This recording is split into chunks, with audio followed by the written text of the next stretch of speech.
आज हम एमए पूर्वार्ध संस्कृत के तृतीय प्रश्न पत्र काव्य नाटक एवं साहित्य शास्त्र के अंतर्गत संकलित पुस्तक महाकवि कालिदास प्रणीतम मेघदूतम के पूर्व मेघ के प्रथम द्वितीय और तृतीय श्लोक का आज हम अध्ययन करेंगे। हमारी संस्कृत साहित्य की काव्य परंपरा के अंतर्गत किसी भी काव्य के प्रारंभ में मंगलाचरण किया जाता है। महाकवि कालिदास ने ग्रंथ की निर्विघ्न समाप्ति के लिए इस काव्य में जो 3 प्रकार के मंगलाचरण होते हैं, आशीर्वादात्मक, वस्तु निर्देशात्मक और नमस्कारात्मक, इसमें वस्तु निर्देशात्मक मंगलाचरण का प्रयोग किया है। संपूर्ण मेघदूतम मंदाक्रांता छंद में निबद्ध है। सबसे पहले हम मंदाक्रांता छंद के लक्षण को देखते हैं, तत्पश्चात श्लोक का वाचन कर उसके अर्थ को देखेंगे। मंदाक्रांता छंद में 17 वर्ण होते हैं तथा इसके चौथे, छठे और 7वें वर्णों पर यति होती है। इस छंद में मगण, भगण, नगण, तगण, तगण और 2 गुरु के क्रम से कुल 17 वर्ण होते हैं। मंदाक्रांता छंद का लक्षण है मंदाक्रांता जलसिंडगे मबोनतो तात गुरुश्चे। मंदाक्रांता जलषड्गे मबोनतो तात गुरुश्चे। मंदाक्रांता जलषड्गे मबोनतो ताद गुरुश्चे। कश्चित् कांता वीरगुरुणा स्व अधिकारात् प्रमत्तः शापेन स्तंगमित महिमा वर्षभोगेन भ्रतुरः। यशस चक्रे जनकतनया स्नान पुण्यदकेषु। स्निग्ध छाया तरुषु वसतिं रामगृहा आश्रमेषु। काव्य के प्रारंभ में वस्तु निर्देशात्मक मंगलाचरण कर महाकवि कालिदास क्या कर रहे हैं? कश्चित् कांता वीरगुरुणा स्व अधिकारात् प्रमत्तः शापेन स्तंगमित महिमा वर्षभोगेन भ्रतुः। यशस चक्रे जनकतनया स्नान पुण्यदकेषु। स्निग्ध छाया तरुषु वसतिं रामगृहा आश्रमेषु। श्लोक के अन्वय पर दृष्टिपात करते हैं। स्वाधिकारात् प्रमत्तः कांता विरह गुरुणा वर्ष भोगेण भ्रतु शापेन अस्तंगमीत महिमा कश्चिद यक्षः जनकतनया स्नान पुण्यदकेषु। स्निग्ध छाया तरसु रामगृहा आश्रमेषु वसतिम चक्रे। चक्र यानी निवास करता था, वसतिम चक्रे निवास करता था। कहाँ पर? कारण बता रहे, स्वाधिकारात् प्रमत्तः। स्वाधिकार, अपने अधिकार का तात्पर्य यहाँ पर अपने कार्य से है कि स्व अधिकारात् यानी किसी व्यक्ति को किसी कार्य में नियुक्त किया जाए, यहाँ अधिकार का तात्पर्य कार्य से है। तो स्व अधिकारात् प्रमत्तः यानी अपने कार्य से प्रमत्त हो गया, यानी असावधान, अपने कार्य में लापरवाही करने वाले। कांता विरह गुरुणाम, कांता विरह, कांता का अर्थ प्रिया, विरह गुरुणाम यानी प्रिया के विरह से दुखी। वर्ष भोगेण यानी 1 वर्ष तक भोगने वाले। और भृतु, भृतु का तात्पर्य है स्वामी, पालन पोषण करने वाला, जिस पर आश्रित होता है।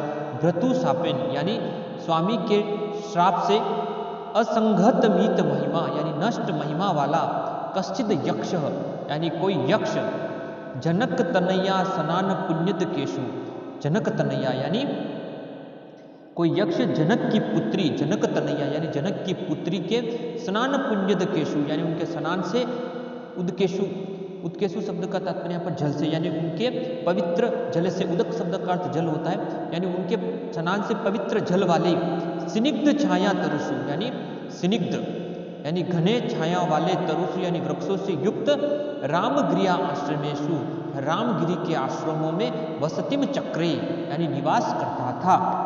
एक साधारण को देखिए, स्वाधिकारात प्रमथ यानी अपने कार्य से असावधानी रखने वाला, कांतः विरह गुरुणा प्रिया के विरह से दुखी, वर्ष भोगेन भ्रतु 1 वर्ष तक भोगने वाले, और भ्रतु शापेन यानी स्वामी के श्राप से नष्ट महिमा वाला, असंगत मीत महिमा या नष्ट महिमा वाला, कश्चिद यक्ष यानी कोई यक्ष, जनक तनया स्नान पुण्यद केशु यानी जनक की पुत्री के स्नान से पवित्र जल वाले, स्निग्ध छाया तरसु घने छाया वाले वृक्षों से युक्त, रामगिरिया आश्रमेशु यानी रामगिरी पर्वत के आश्रमों में, वसतिम चक्र यानी निवास करता था। महाकवि कालिदास ने इस उक्त श्लोक में ग्रंथ की निर्विघ्न समाप्ति के लिए वस्तु निर्देशात्मक मंगलाचरण किया है। साथ में संपूर्ण जो मेघदूत है वह मंदाक्रांता छंद में निबद्ध है। मेघदूतम में विप्रम्न संहार का प्रयोग किया गया है। इस प्रथम श्लोक के माध्यम से वस्तु निर्देशात्मक मंगलाचरण कर हमें इस काव्य की जो प्रमुख भूमिका के संदर्भ में हमें बता दिया गया है कि कोई यक्ष अपने स्वामी के द्वारा प्रदत्त उसे जो कार्य दिया गया था उस कार्य में असावधान रहने पर उस यक्ष को उसके स्वामी के द्वारा 1 वर्ष तक भोगने वाले एक श्राप से अपनी प्रिया से वियुक्त होकर उसको रामगिरी पर्वत के आश्रमों में निवास करना था।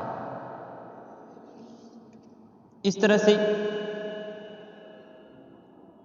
यहां पर महाकवि कालिदास ने श्राप का कारण यक्ष के द्वारा अपने कार्य से असावधानी करना बताया है।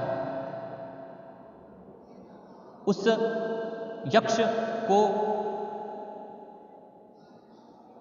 कुबेर के द्वारा प्रतिदिन पुष्प लाने के लिए कार्य पर नियुक्त किया गया था और कार्य में असावधानी करने पर वह सुबह की पुष्प तोड़ने के उस कार्य को शाम को ही करने लगा और एक दिन असावधानी पूर्वक एक भ्रमर उस पुष्प में बंद हो गया और सुबह कुबेर के द्वारा पुष्प अर्पण के समय उसने कुबेर को डंक मार दिया। तब कुबेर ने इस असावधानी का कार्य उस यक्ष और उसकी प्रिया को माना। तब कुबेर ने उस यक्ष को अपने प्रिया से युक्त कर 1 वर्ष तक उसको रामगिरी पर्वत पर आश्रम में निवास करने का आदेश दिया। इस प्रकार की ये भिन्न भिन्न कल्पनाएं इस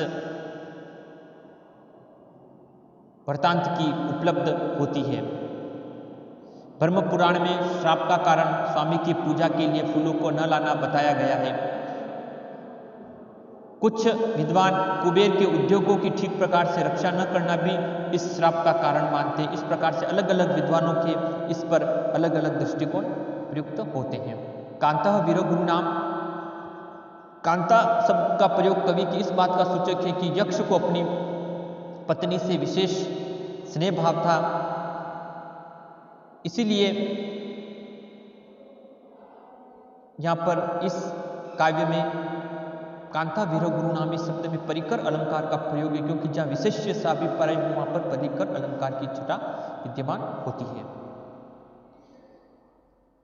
वर्ष भोगेन से अभिप्राय है शाप की अवधि 1 वर्ष तक थी, परंतु यह घटना कब घटित हुई, कब यक्ष को शाप दिया गया, इसके विषय में स्वयं कालिदास ही सबसे बड़े प्रमाण हैं। उन्होंने मेघदूतम में ही लिखा है, शापानंतो में भुजग शयन दूतिते श्रांगर पाणु, यानी अगली देव उत्थान एकादशी को जब विष्णु भगवान शेष सैया से उठेंगे उसी दिन तुम्हारा श्राप समाप्त होगा। अतः स्पष्ट है कि यक्ष को श्राप देव उत्थान एकादशी के दिन ही दिया गया है। यह प्रतियोगी परीक्षा में पूछा भी जाता है कि यक्ष को श्राप कब दिया गया है और कब उस श्राप की समाप्ति विधान होगी। तो देव उत्थान एकादशी को श्राप दिया गया था और वो 1 वर्ष के बाद वो श्राप उस दिन समाप्त हो जाएगा। इसलिए उसमें बताया है शापानंतों में भुजग शयनाद उचित्यो शांघण पाणो। इस तरह से इस प्रथम श्लोक में वस्तु निर्देशात्मक मंगलाचरण कर महाकवि कालिदास ने हमें इस काव्य के प्रारंभ में इसकी कथा वस्तु की ओर संकेत करने का प्रयास किया है। धन्यवाद। नमो नमः भवतां सर्वेषां हार्दं स्वागतम्। आज हम एमए पूर्वार्ध संस्कृत के तृतीय प्रश्न पत्र काव्य नाटक एवं साहित्य शास्त्र के अंतर्गत महाकवि कालिदास प्रणीतम मेघदूतम के पूर्व मेघ के दूसरे श्लोक का अध्ययन करेंगे। इस वाले श्लोक में यक्ष जो रामगिरी पर्वत पर शाप से पीड़ित होकर निवास कर रहा है, वह आषाढ़ मास के प्रथम दिन में उसने मेघ के दर्शन किए। वह मेघ किस प्रकार से शोभायमान हो रहा है, उसी की शोभा का उल्लेख महाकवि कालिदास के द्वारा उक्त श्लोक में किया गया है। मेघ की शोभा को उल्लेखित कर यक्ष क्या विचार कर रहा है, उन्हीं भावों को उल्लेखित कर कालिदास क्या कर रहे हैं, मैं श्लोक का वाचन करता हूँ, तत्पश्चात हम इसके अर्थ को देखेंगे। मेघ की शोभा किस प्रकार से रमणीय है उसको देखकर यक्ष क्या विचार कर रहा है। तस्मिन् अद्रो कतचिद् गभला विप्रयुक्तः सकामी नित्वमासान कनकवलय वृषरिक्त प्रकोष्ठः आषाढश प्रथम दिवसे मेघम् आश्लिष्ट सानुं वप्रकीड़ा परिणित गज प्रेक्षणीयं ददर्शः। क्या कह रहे हैं कालिदास मेघ की शोभा को उल्लेखित कर हमें क्या बता रहे हैं। तस्मिन् अद्रो कतचिद् विप्रयुक्तः सकामी नित्वमासान् कनकवलय वृषरिक्त प्रकोष्ठः आषाढस्य प्रथम दिवसे मेघम् आश्लिष्ट सानुं वप्रकीड़ा परिणित गज प्रेक्षणीयं ददर्शः।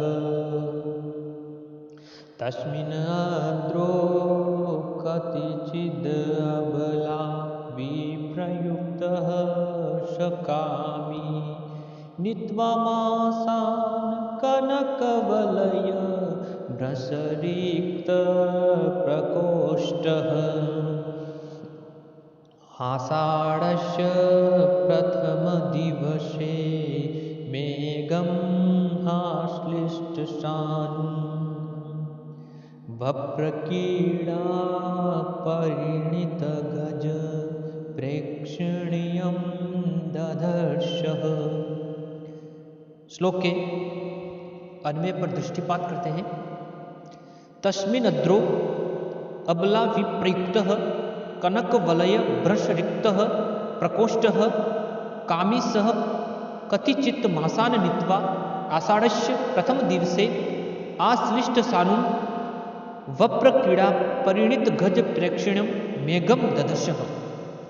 मेघ को देखा, उस यक्ष ने किस प्रकार के मेघ को देखा, उपमा अलंकार का प्रयोग कर कालिदास बता रहे हैं कि उस मेघ की शोभा किस प्रकार से थी कि तस्मिन यानी उस अद्रो, अद्रो का तात्पर्य है आर्द्रता से युक्त, यानी पर्वत जब ऊंचाई पर होते हैं तो उन पर्वतों पर बर्फ जम जाती है और वे आर्द्रता से युक्त होते हैं।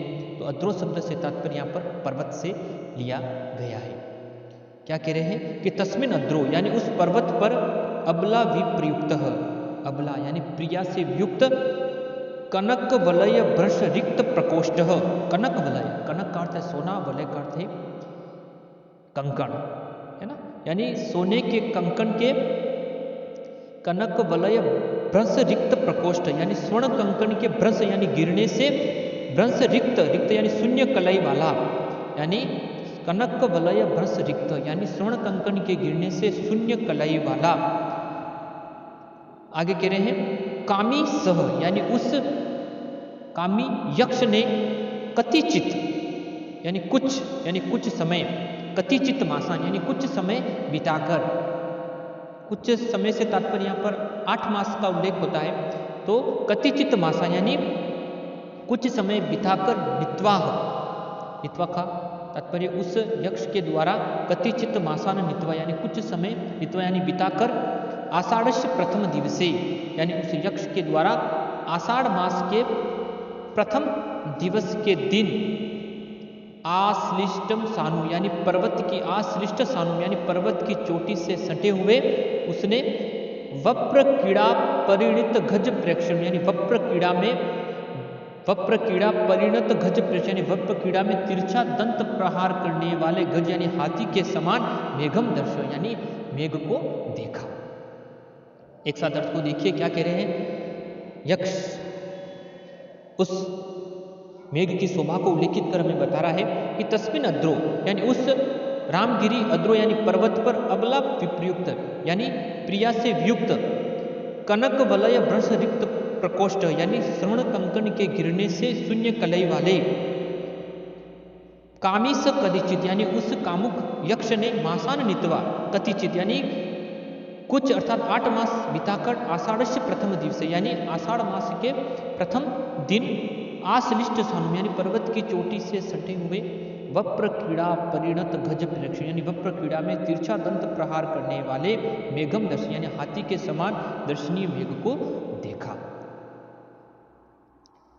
संस्कृत व्याख्या इसकी, तस्मिन रामगिरी पर्वते प्रिया विरह द्रोगुल्यन स्वर्ण कंकण पात शून्यम मणिबंध कामुक यक्ष मासान अष्टकम यापित्वा आषाढ़स्य प्रथम दिवसे आक्रांत कुटम उत्खात केली त्रियघ दंतम प्रहार हस्ति दर्शनीयम मेघम दृष्टवान। यानी कहने का तात्पर्य यह है कि उस रामगिरी पर्वत पर अपने प्रिया से युक्त निवास करने वाला उस यक्ष के प्रिया के वियोग से इतना अधिक उसका शरीर दुर्बल हो गया था कि स्वर्ण कंकण जो उसके हाथ में उसने पहन रखा था वह भी उसके हाथ की शून्य कलाई वाला हो गया, वह हाथ से वह स्वर्ण कंकण भी उसकी कलाई से घिर गया है। और इस तरह से उस यक्ष ने कुछ समय यानी 8 मास बिताकर आषाढ़ मास के प्रथम दिन अपने पर्वत की चोटी से सटे हुए वप्र कीड़ा में तिरछा दंत प्रहार करने वाले उस हाथी के समान दर्शनीय मेघ को देखा।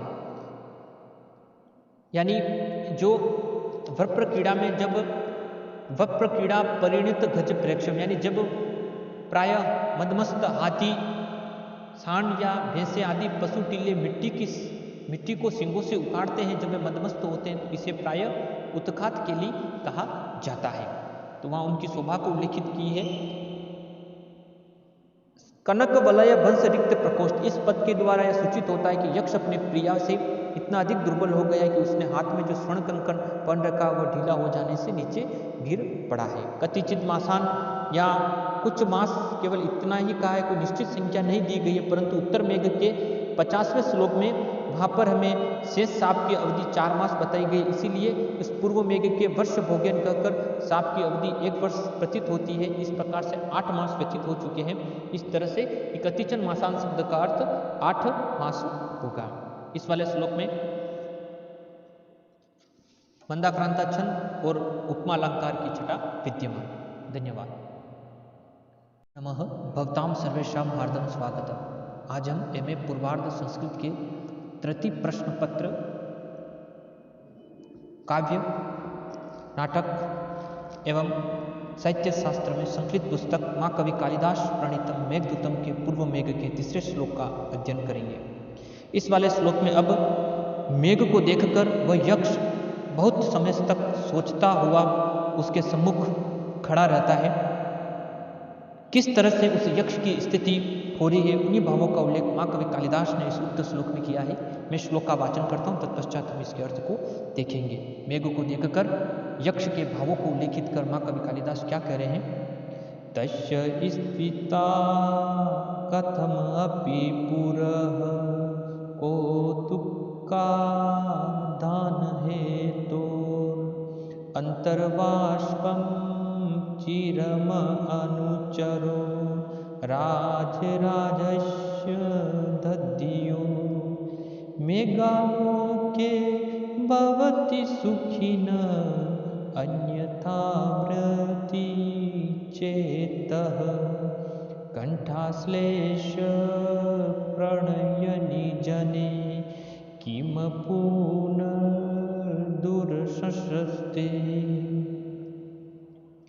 यक्ष क्या देख रहा, मेघ को देखकर क्या विचार कर रहा है। तस्य स्थिता कथम अपि पुरः कौतुका दान हेतोर अंतर्बाष्पं चिरम अनुचरो राजराजस्य दद्यो मेघालोके भवति सुखिनो अन्यथा मृति चेतः कंठाश्लेष प्रणयनि जने किम पुनर्दुर्शस्ते।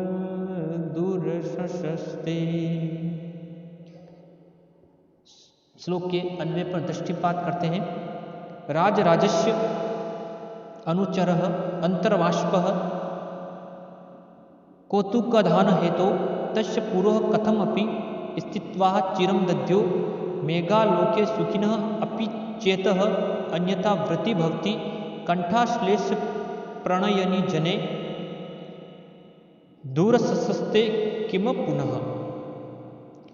राजराजस्य, राजराज शब्द यहाँ पर यक्षों के राजा कुबेर का अनुचर यानी वह सेवक, अंतर्वाष्पम यानी अपने अंदर ही आंसुओं को रोके हुए, कौतुक का दान हेतु यानी उत्कंठा को उत्पन्न, कौतुक का दान यानी कौतुक को उत्पन्न करने वाले, यानी कौतुक को पैदा करने वाले, उत्कंठा को उत्पन्न करने वाले, तस्य पुरः, तस्य यानी उस मेघ के सामने, पुरः यानी सामने, कथम अपि यानी किसी प्रकार, स्थित्वा यानी ठहर कर, स्थित होकर, कुछ समय ठहर कर, चिरम दद्यो यानी कुछ देर तक, चिरम चिरम कर लंबे समय तक, दद्यो यानी सोचता रहा।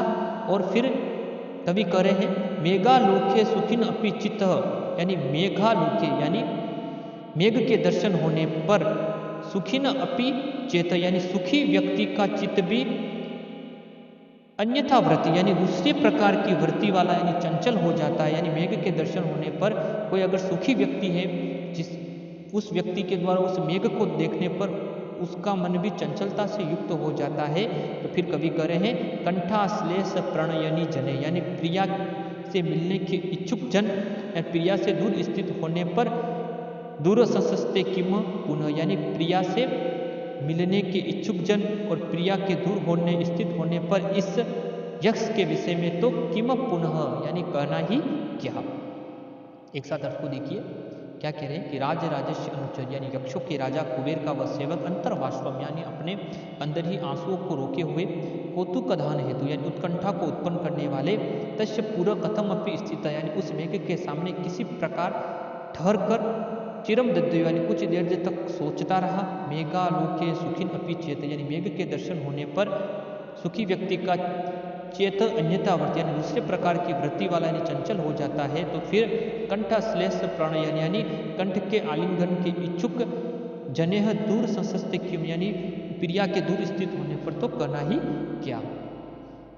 यानी वह यक्षों के राजा कुबेर का वह सेवक कुछ समय तक आंसुओं को रोके हुए, उत्कंठा को उत्पन्न करने वाले उस मेघ के सामने कुछ देर तक ठहर कर सोचता रहा, मेघ के दर्शन होने पर सुखी व्यक्ति का चित्त भी चंचलता को प्राप्त हो जाता है, तो फिर अपने प्रिया से मिलने के इच्छुक उस यक्ष के द्वारा उसकी प्रिया से दूर स्थित होने पर उस व्यक्ति विशेष के लिए तो कहना ही क्या। संस्कृत व्याख्या इसकी, यक्ष राजस्य कुबेरस्य भृत्यः पूर्वोक्तो यक्षः निरुद्धाश्रुः सन अभिलाषो उत्पत्ति कारणस्य तस्य मेघस्य अग्रे येन केन प्रकारेण स्थित्वा बहुकाल पर्यन्तं चिन्तनं कृतवान् मेघदर्शने कांता सहित अस्य अपि चित्तम अन्य प्रकारं विकारं युक्तम् इत्यर्थ भवति। कंठ आलिंगना अर्थीनि जने दूरस्थिते सतिं किम व्यक्तव्यं वियोगिनां मेघ दर्शन अभिष्ट जनम श्रवण उद्दीपकम भवतति भावः।